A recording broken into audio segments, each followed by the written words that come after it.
ఇప్పుడిక హౌతీల వంతొచ్చింది. హమాస్ను అంతమొందించిన తర్వాత హెజ్బుల్లాపై విరుచుకుపడిన ఇజ్రాయెల్ ఇప్పుడు యెమెన్లోని హౌతీ తిరుగుబాటుదారులే లక్ష్యంగా క్షిపణులు గురిపెట్టింది. బెన్ గరియన్ విమానాశ్రయంపై హౌతీలు తమ ఫైటర్ జెట్లతో దాడికి దిగిన స్వల్ప వ్యవధిలోనే యెమెన్ ఆర్థిక మూలాలు ధ్వంసం చేసింది. హెజ్బుల్లా చీఫ్ హసన్ నస్రల్లాను మట్టుబెట్టిన సరిగ్గా 48 గంటల్లోపే యెమెన్లోని ఓడరేవులు, విద్యుత్ కేంద్రాలపై బాంబుల వర్షం కురిపించింది. పశ్చిమాసియాలో ఒంటరిగా మారిన ఇరాన్ సుదీర్ఘకాలంగా తన రక్షణ కోసం 3 ప్రమాదకరమైన శక్తులను పెంచి పోషించింది. ఈ 3 శక్తులపై ఇజ్రాయెల్ పకడ్బందీ ప్రణాళికతో విడతలవారీగా దాడులు చేస్తోంది. తొలి దశలో హమాస్ను మట్టిగరిపించిన ఐడిఎఫ్ రెండో దశలో హెజ్బుల్లాను పతనం వైపు లాగింది. ఇక చివరిగా హౌతీల పీచమణిచేందుకు సన్నద్ధమైంది. ఇజ్రాయెల్ తన వద్దకు రాకుండా నిలువరించేందుకు ఇరాన్ ఏర్పాట్లు చేసుకున్న రక్షణ కవచాలు ఒక్కొక్కటిగా డీలా పడిపోతుంటే ఇరాన్ అధ్యక్షుడు అజ్ఞాతంలోకి వెళ్ళిపోయారు. లెబనాన్ పరిణామాల తర్వాత తొలిసారి ప్రజల ముందుకొచ్చిన ఇజ్రాయెల్ ప్రధాని బెంజమిన్ నెతన్యాహు నస్రల్లా హత్యతో మనం లెక్క సరిచేశాం, ఓ చారిత్రక మలుపును చూడబోతున్నాం అన్నారు. నెతన్యాహు ఉద్దేశంలో చారిత్రక మలుపు ఏంటనేది చర్చనీయాంశమైంది. మా ఉద్దేశం చాలా స్పష్టం, మాకెవరూ అందనంత దూరంలో లేరు అంటూ ఇజ్రాయెల్ రక్షణ మంత్రి యోవ్ గెల్లాంట్ చేసిన ప్రకటన పశ్చిమాసియాలో వణుకు పుట్టిస్తోంది. మరోవైపు లెబనాన్కు ఉత్తర సరిహద్దులో ఉన్న సిరియాపై అమెరికా దళాలు మెరుపుదాడులకు దిగాయి. ఇస్లామిక్ స్టేట్ మిలిటెంట్లే లక్ష్యంగా బాంబింగ్ చేసినట్లు పెంటగాన్ ప్రకటించిన వైట్ హౌస్ చర్యల వెనుక ఏదో మతలబుందనే అనుమానాలు లేకపోలేదు. ఇజ్రాయెల్, అమెరికా కూడబలుక్కుని పశ్చిమాసియాను స్వాధీనంలోకి తెచ్చుకోవడానికి ఏకకాలంలో చిట్టువేతను అమలు చేస్తున్నాయనే వాదన కూడా ఉంది. ఇజ్రాయెల్ రచించిన పకడ్బందీ వ్యూహం ఫలిస్తే ఇక చివరిగా ఇరాన్పై యుద్ధం ప్రకటించే అవకాశం ఉందని అంతర్జాతీయ మీడియా అంటోంది. చుట్టూ శత్రువులు పొంచి ఉన్న చోట ఇజ్రాయెల్ ఎలా నిలబడగలుగుతోంది? ఏ ధైర్యం ఇజ్రాయెల్ను నడిపిస్తోంది? కేవలం ఆయుధాగారాన్ని మాత్రమే నమ్ముకున్నదా?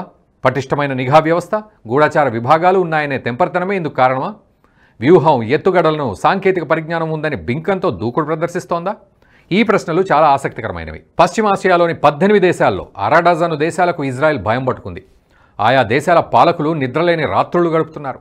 మరోవైపు మొస్సాద్ రాత్రింబవళ్లు తేడా లేకుండా తన నిఘా వ్యవస్థను నిత్యం అప్రమత్తంగా ఉంచుతోంది. మొస్సాద్ వేగులు దేశాలు చుట్టేస్తున్నారు. తాడో పేడో తేల్చుకునే అంతిమ యుద్ధం చేయాలని ఇజ్రాయెల్ బలంగా భావిస్తున్నట్లు హెజ్బుల్లాపై జరుగుతున్న దాడుల్ని చూస్తే అర్థమవుతుంది. పాలస్తీనాతో జరిగిన యుద్ధంలో విజేత ఎవరో తేలకపోయినా పాలస్తీనా మొత్తం భూస్థాపితమైపోయింది. హమాస్ కూకటి వేళ్లతో పెగిలించుకుపోయింది. సమీప భవిష్యత్తులో హమాస్ తిరిగి పుంజుకునే పరిస్థితి ఇప్పుడైతే అస్సలు కనిపించడం లేదు.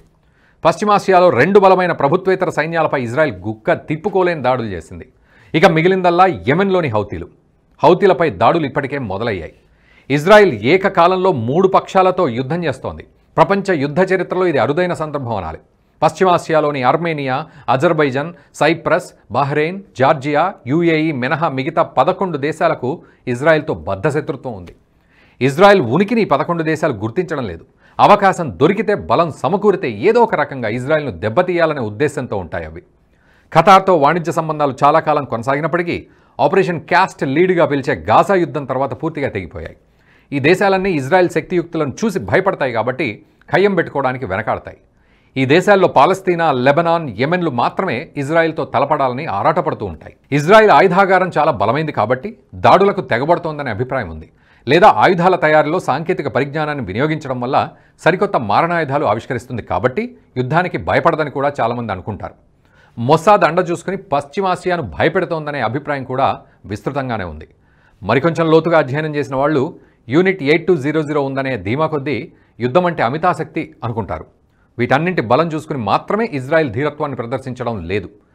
యూదు నిబద్ధత అత్యంత కఠినమైంది. కఠోర షడ్జమాల్లో సైతం యుద్ధం వదిలి వెళ్ళొద్దని చెప్తుంది యూదు నైతికతలో యుద్ధం అనివార్య భాగం. అందుకే ఇజ్రాయెల్ పౌరులు యుద్ధాన్ని తపస్సులా చేస్తారు. ఈ యూదు నిబద్ధతే 2 ఇంతిఫాదాలను మట్టి కరిపించింది. ఈ కర్కశ నిబద్ధతకు కారణం 2 ప్రపంచ యుద్ధాలకు మధ్యకాలంలో యూదులు ఎదుర్కొన్న దారుణమైన హింస, అంతకుమించి మారణహోమం. నిరంతర ఊచకోతల మధ్య బతుకు వెళ్లదీసిన యూదులు ప్రపంచంలోని ప్రతి మూలకు వెళ్లి ప్రాణాలు కాపాడుకున్నారు. తమ యూదు మూలాల్ని బహిర్గతం చేయకుండా దేశాటన చేశారు. ప్రపంచంలో యూదులు లేని దేశం లేదంటే అతిశయోక్తి లేదు. నిలువ నీడలేని స్థితిలో తమ వాగ్దత్త భూమి కోసం పరితపించారు. ప్రాణాలు పణంగా పెట్టి అయినా తమ భూభాగంలోకి అడుగు పెట్టాలనే కసితో రగిలిపోయారు. ఈ కసి, దుఃఖం, వేదనలే యూదు నిబద్ధతకు ఆక్సిజన్. ఇజ్రాయెల్ ఏర్పడుతుందో లేదో తెలియని కాలంలోనే ఒక సుదూర లక్ష్యం దిశగా తమ ప్రణాళికను సిద్ధం చేసుకున్నారు. ఏనాటికైనా తమ వాగ్దత్త భూమిలో అడుగు పెడతామనే విశ్వాసం, సాధించి తీరుతామనే ధీమా యూదుల వ్యక్తిత్వాన్ని మరింత కఠినం చేసింది.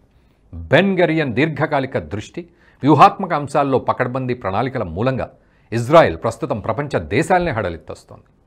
ఇజ్రాయెల్ ఆవిర్భావం తర్వాత కొద్ది మాసాలకే ప్రధాని బెన్ గరియన్ నిఘా విభాగాల ప్రాధాన్యత గుర్తించాడు.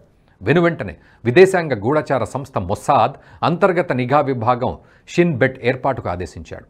దూరదృష్టి, దూకుడుతత్వం, దాడి వ్యూహాలు మాత్రమే ఇజ్రాయెల్కు రక్షణ కవచమని పదే పదే హెచ్చరించాడు. ఇజ్రాయెల్ ఆవిర్భావం జరిగిన మరుసటి రోజే అంటే 1948 మే 15న అరబ్ ఇజ్రాయెల్ యుద్ధం వచ్చి పడింది. ఇజ్రాయెల్ బలగాలకు ఇది చెయ్యక తప్పని యుద్ధం. అంత మాత్రమే కాదు, గెలిచి తీరాల్సిన యుద్ధం కూడా. 10 నెలల పాటు సాగిన ఈ భీకర యుద్ధంలో బెన్ గరియన్ నిర్ణయాత్మక పాత్ర పోషించాడు. యుద్ధంలో తన పాత్రకు సంబంధించిన ఏ వివరాన్ని బయటికి రానివ్వలేదు. అత్యంత రహస్యంగా ఉంచాడు. 1980లో బయటపడిన మొస్సాద్ రహస్య పత్రాల్లో బెన్ గరియన్ పాత్రకు సంబంధించిన వివరాలు బయటి ప్రపంచానికి తెలుస్తాయి. సైనిక జీవితంలో గూఢచర్యంలో భాగంగా చేసిన సాహసాలు, చర్యలు వ్యక్తిగత సాహసాలుగా చెప్పకూడదని, విధుల్లో భాగంగా చేసిన ఏ వివరాన్ని బహిర్గతం చేయకూడదనే కఠినమైన విలువను బెన్ గరియన్ తూచా తప్పకుండా పాటించాలి అని ఆదేశించాడు. ఇదే విలువను ఇజ్రాయెల్ బలగాలు, గూఢచార విభాగాలు నేటికి షరతుగా పాటిస్తాయి. అరబ్ దేశాలకు సంబంధించిన రహస్య సమాచారాన్ని సేకరించేందుకు ప్రత్యేకంగా ఒక విభాగాన్ని నెలకొల్పింది. మొస్సాద్ ఈ సంస్థ అనుబంధంగా పనిచేస్తున్నట్లు తెలుస్తోంది. 1970లోనే దీన్ని నెలకొల్పినప్పటికీ ఇటీవలి కాలం వరకు ఈ సమాచారం బయటికి పొక్కలేదు. ఇజ్రాయెల్ ఆవిర్భావం నుంచి నేటి వరకు పాలకుడు, అధికార పార్టీలతో సంబంధం లేకుండా ఒకే తరహాలో అదే ఉద్ధృతితో రక్షణ వ్యూహాలు అమలు చేస్తోంది. మొసాద్ గూఢాచార కార్యకలాపాల్లో సైతం ఎలాంటి తాత్సారం, మందగమనం కనిపించదు. తన ఏజెంట్లను పురమాయించి గూఢచర్యం చేయటమే కాదు, శత్రు దేశాల వేగులను మచ్చిక చేసుకుని రహస్యాలు తెలుసుకోవడం ఒక్క మొసాద్కు మాత్రమే సాధ్యం. ఇరాన్ నిఘా విభాగ అధిపతినే ఏజెంట్గా మార్చుకొని ఆ దేశాన్ని దెబ్బతీసింది. ఇరాన్కు విషయం తెలిసేసరికి జరగాల్సిన నష్టం జరిగిపోయింది. హెజ్బుల్లా చీఫ్ హసన్ నస్రల్లా ఆచూకీ చేరవేసింది ఇరాన్ గూఢాచారి అని తెలుస్తోంది. సదరు గూఢాచారి నస్రల్లా ఆచూకీ టూకీగా చెప్పలేదట, ఏకంగా లొకేషన్ని షేర్ చేశాడట. ఇదే హెజ్బుల్లా కొంప ముంచినట్లు ఇంటర్నేషనల్ మీడియా అంటోంది. అక్టోబర్ 7 నుంచి యుద్ధంలో మునిగిన ఇజ్రాయెల్ హఠాత్తుగా తన వ్యూహం మార్చుకుంది. హమాస్ అగ్రనాయకత్వాన్ని యుద్ధం తొలి దశలోనే హతమార్చి ఉంటే ముప్పు ముసిరేది కాదని అంచనా వేసింది. ఇస్మాయిల్ హనియే, యాహ్యా సిన్వర్లను ఆరంభంలోనే మట్టుబెట్టి ఉండాల్సిందని ఆత్మవిమర్శ కూడా చేసుకున్నట్లు అంతర్జాతీయ మీడియా అంటుంది. అందుకే హెజ్బుల్లాతో ఘర్షణ మొదలైన వెంటనే ఆ సంస్థ చీఫ్తో పాటు కీలక కమాండర్లను ఏరిపారేసింది. హౌతీ తిరుగుబాటుదారుల విషయంలో కూడా ఇజ్రాయెల్ ఇదే వ్యూహాన్ని అమలు చేసే అవకాశం ఉందంటారు నిపుణులు. మొత్తంగా పశ్చిమాసియాపై ఇజ్రాయెల్ పూర్తి స్థాయిలో పట్టు సాధిస్తోంది. ఎదురు నిలిచే శక్తి ఏదీ లేకపోవడంతో రాబోయే రోజుల్లో ఇరాన్పై యుద్ధం ప్రకటించవచ్చు. ఈ యుద్ధంలో ఇరాన్ గనక ఓడిపోతే పశ్చిమాసియాపై అమెరికా, ఇజ్రాయెల్ దేశాలు పట్టు బిగిస్తే భారత్ ఎలాంటి వైఖరి అవలంబిస్తుంది, ప్రధాని మోదీ ఎలాంటి నిర్ణయం తీసుకుంటారు, వేచి చూడాల్సిందే. ఈ వీడియో మీకు నచ్చినట్టయితే లైక్ చేయండి, 10 మందికి షేర్ చేయండి. అలాగే కామెంట్ల రూపంలో మీ అభిప్రాయాలను మాతో పంచుకోండి. Nationalist hub group of channels ను సబ్స్క్రైబ్ చేసుకుని తెలుగునాట జాతీయవాద జర్నలిజాన్ని ప్రోత్సహించండి. ఈ వీడియో కింద ఉన్న బెల్ ఐకాన్ పై క్లిక్ చేయడం మర్చిపోవద్దు.